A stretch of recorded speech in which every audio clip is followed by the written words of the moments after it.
our vacation ended up being a lot longer than what we had planned. Not necessarily in a good thing. We kind of got stuck there. Yeah, I'm not going to go into details, but yeah, let's just say that stupidity will get you sometimes, and it definitely got me this round. Okay, so when we left on vacation, I literally almost wrote our garden off because everything just seemed, I don't know, stunted somewhat. The one whole side of the tomatoes literally all had blossom end rot, so pretty much wrote all those off. Our other tomatoes were just nubs. I've just, nothing was really growing that great, so I kind of just was like, oh well, just we get what we get and we don't throw a fit. Okay, so down here is the tomatoes I had told you. Pretty much this whole thing, all of these tomatoes got end rot, blossom end rot, with the exception of these little sun gold cherries. Even the chocolate cherry tomatoes, they didn't do too bad, and I have not a clue what kind of tomato this is, but it's not doing great, but it does have tomatoes on it. Okay, and then we had, okay, so this will show you what I started with. Okay, these were pretty much what all of my pepper plants were looking like. None of them was really growing. Come back, and we have pepper plants. They're just kind of all over the place now. I didn't get them staked because I didn't even bother, but we do have some some peppers coming on. There's, I don't know if I can get you in there. There's another one. And if you remember, we had no clue what the peppers were because we didn't get them labeled. Well, we got them labeled. They were labeled 1, 2, 3, 4, but we didn't know what the 1, 2, or 3, or 4 stood for. But so now we're starting to figure out what our peppers were. So yeah. Okay, here's some more of our peppers. These clearly are pepperoncini. I'm not sure if they are the Greek pepperoncini. I'm assuming they might be the Greek pepperoncini. But yeah, these are definitely the pepperoncinis, just not sure which ones. And then we flip around to the zucchini. So yeah. So here, I don't know if you can tell or not, but this whole thing here is a zucchini patch. The cucumbers are also starting to take off. I had to try to get those twisted up and get them to vine up because they were growing out all over the ground. You can see some of them still are. I'll do the best I can now, but if they grow on the ground, they grow on the ground. But check these zucchinis out. Yeah, I think they went a little too long. I think so. But I'm okay with overgrown zucchini because honestly, that's the way my mom always preferred her zucchini. When she couldn't grow a garden, she always asked me to put zucchini out for her. And she always wanted them really big because she said that the tough zucchini made the best zucchini bread. So we have some zucchini for some zucchini bread. Yeah. And I've got a few more zucchinis I got to try to get out. So yeah, I'm just gonna sit you down and try to get those.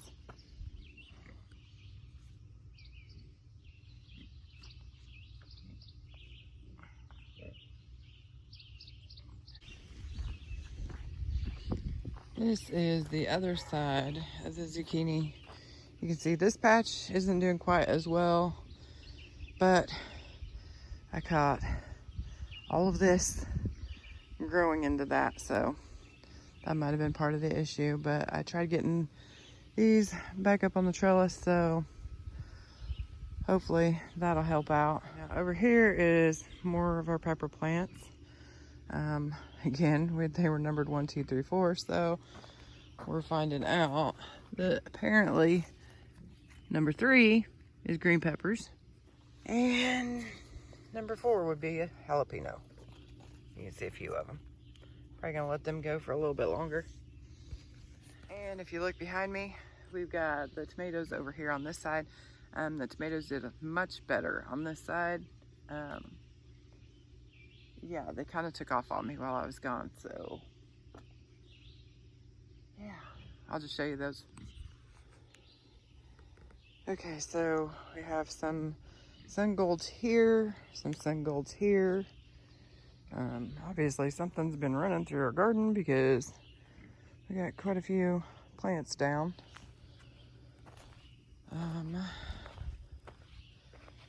These are, if you remember our one tomato video where we about lost everything and I was ready to check it all, well, here we go. This is why you just keep on going, and I'm glad everybody encouraged me to keep going because look at that.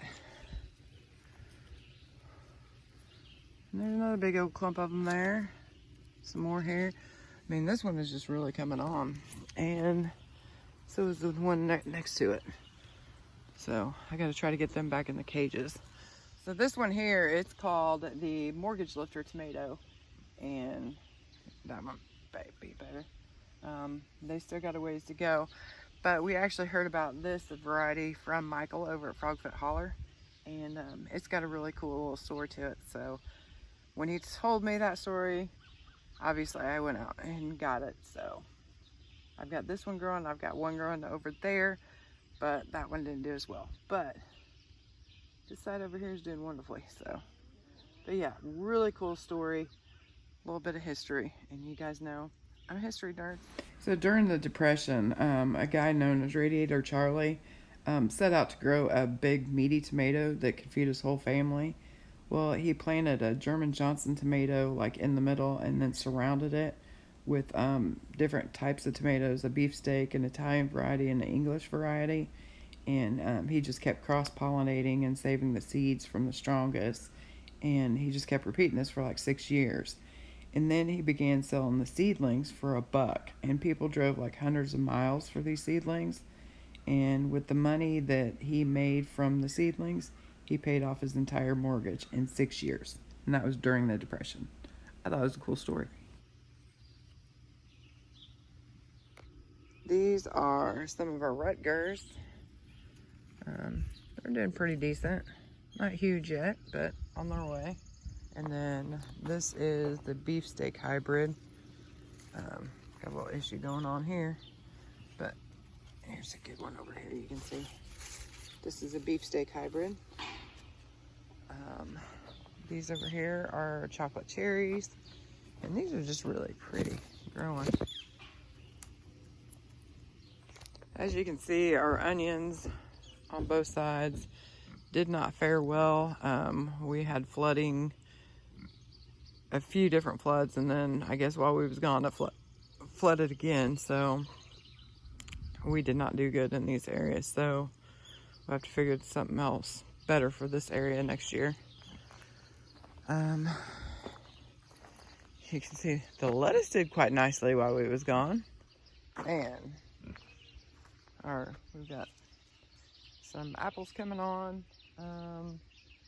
They're spotting up already, so I'm not real sure how we're gonna get on apples, but there are some on the tree. We did get a few peaches.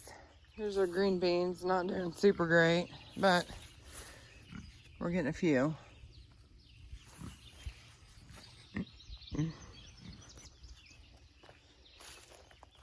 Onions, not so great.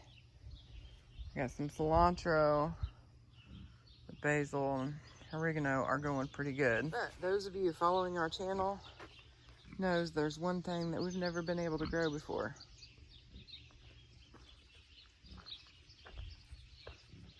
Until now. Do you see all that corn? Do you see it? Look. Do you see what that is? And look. There's another one. But I do want to go check out over there in Kenny's garden. See what's going on over there. It is a wreck, but look at that. We got corn. This one's got two. Dude, we've got corn. We've got corn. Okay, what else was there out here? Oh yeah, we got pumpkins. And they're not looking that great. I mean, we've got some growing. They're just not doing all that great. The yellow one, that one's already died out. You had one here that apparently didn't make it. We also have watermelon over here. You see one of them is going. Oh, no, there's two. There's one going there. Oh, there's another one there. Wow, this is a mess. Look at that. If you can't tell it, that right there, hold on. This here is the watermelon. And it's kind of, yeah. Okay, and then we have a watermelon here. And then if you remember, we got two. This one here and this one here. We got from Pete's little homestead. Yeah, we was able to get quite a few radishes too, so did pretty decent on the radishes. Some of them got pretty good size. Yeah, again, sorry, look terrible, but people, I'm tired. It was a long, long vacation with a lot of extras we weren't planning on, so, but yeah. So there's the garden tour. I was really hoping to give you guys this beautiful, wonderful laid out garden, but I'm giving you reality, and reality is you go away for a couple weeks and the garden changes a lot.